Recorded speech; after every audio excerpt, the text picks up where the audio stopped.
So, andito tayo ngayon sa Santo Tomas, Davao del Norte mga idol.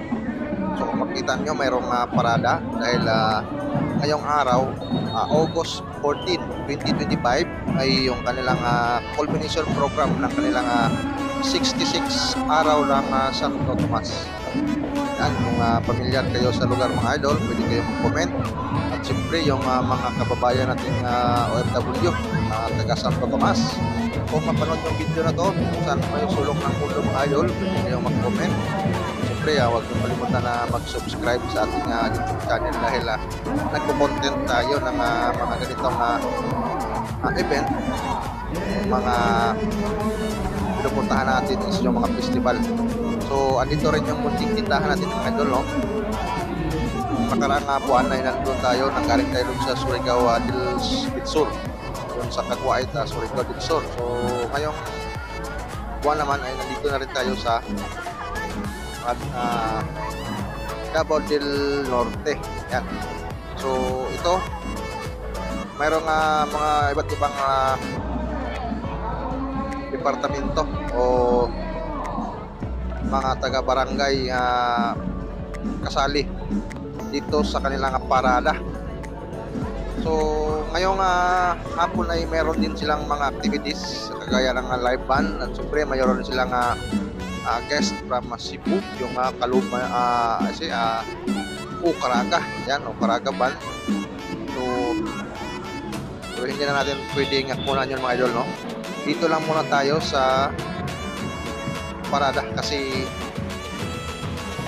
hindi na natin pwede kunan kasi maka-copyright yung video natin mga idol, kasi music concert sa mga ganun yung mga idol, hindi na natin pwede yung i-cover dahil maka-copyright yung video natin mga idol. So mamaya makikita natin sa inyo mga idol yung mga street food dito, no? Kung nakikita nyo yung video natin doon sa Coronadal City, mayroon tayong street foods na pinunan doon. So dito mayroon ding mga iba't ibang klase ng mga street foods mga idol. So shout out sa mga taga Santo Tomas, happy 66 araw ng Santo Tomas at sana ay mas maayos yung magandang panahon ngayong araw. So sana magkasama yung panahon dahil sabi nga nila mayroong papasok na bagyo. So sana wag muna tayong abutin dito. Dito mayroong mga drum and lyre. Kung familiar kayo nung high school o elementary, yan, kung makikita nyo, buhay na buhay pa rin yung industriya, yung ganitong mga senaryo, yung may mga majorate drum and lyre. So kahapon meron din silang competition ng drum and lyre competition doon sa kanilang gymnasium. So ngayong araw ay parada na lang, hindi na sila wala lang competition ngayong araw. At siyempre mayroon din silang mga float competition mga idol. Yan, makikita nyo, binabandira nila dito yung kanilang produkto ng kanilang lugar o kanilang barangay. Dahil ang Santo Tomas mga idol is mostly ay banana plantation. So dito natin makikita yung pinakamalawak na o isa sa pinakamalawak na plantasyon ng Cavendish na banana. So pag-export po yan mga idol. Dito matatagpuan yung maraming kumpanya ng saging. So dito rin yung pinakamaraming population ng manggagawa sa Santo Tomas mga idol. Ito yung kilala sa pinakamalawak na exporter ng banana. Yan. So medyo haba-haba itong parada mga idol. So hindi na natin kayang kunan lahat mga idol. Mamaya ipapakita na natin sa inyo yung kanilang sit up ng kanilang stage doon sa loob ng mismo ng Santo Tomas Municipal Hall o Municipal Plaza. Yan. At sana sa mga hindi pa nakapanood ng ating video, huwag nyo kalimutan na i-subscribe yung ating YouTube channel, GCBoy TV, dahil gumagawa tayo ng mga content ng mga festival dahil yun yung trabaho natin mga idol, no? So mayroon tayong kunting business, mayroon tayong mga event na pupuntahan. So dito lang muna tayo sa medyo fun na mga event, dito lang sa Win-in-Win na lang. So ito, pumasok tayo dito sa loob ng municipal plaza mga idol. Yan yung makikita nyo, yan yung kanilang munisipyo.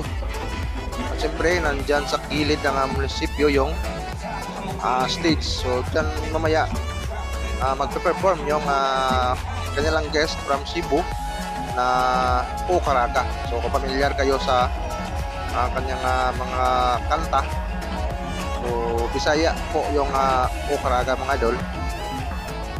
Yan. So medyo marami ng tao dito, nagkaabang na sa mamayang hapon o mamayang gabi yung mga banda. At siyempre yung kanilang fireworks display, ang dami rin nag-aabang. Yan. So yan lang yung update dito, 5 PM ng hapon mga idol, no? So doon tayo sa labas mga idol. Ito yung mga street foods dito.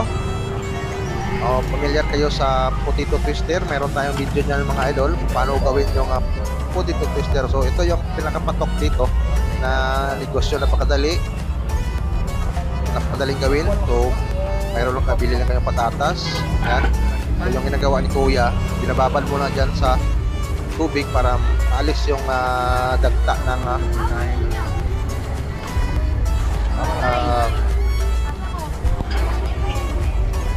patatas mga idol. Yan. So yan, yun yung kanyang setup dito. Mayroon siyang anim na piraso na naluto na. So nagkahalaga siya ng 50 pesos o 40 pesos. Parang 40 pesos yung bintahan dito, depende sa kalaki na kanilang patatas mga idol, no? So yan, close road na po dito sa kahabaan ng kanilang highway o kanilang harapan ng kanilang municipal cultural gymnasium. So di mawala yung French fries mga idol. Yan. So dito yung munting tindahan natin mga idol. Ito yung mga bibita natin ngayon dito. So siyempre yung prutas natin siya mango shake po yan mga idol. At siyempre yung french fries natin, yung best seller talaga yung french fries. At iba pang mga dito, meron pa tayong mga shawarma, burger. Siyempre yung mga palamig natin. So ito yung ating pang best seller mga idol. So siguro dito na lang mga idol. Siyempre huwag niyo kalimutan na subscribe ang ating YouTube channel, GC Boy TV. Yan. So pwede nyo sundan, pwede nyo gawin sa inyong bahay, pwede kayong mag-start ng konting business dyan sa inyong mga lugar mismo mga idol, mayroong mga pista. So sa muli, ito na mga kaibigan, ang sasabi na naman, God love you so much. Babu.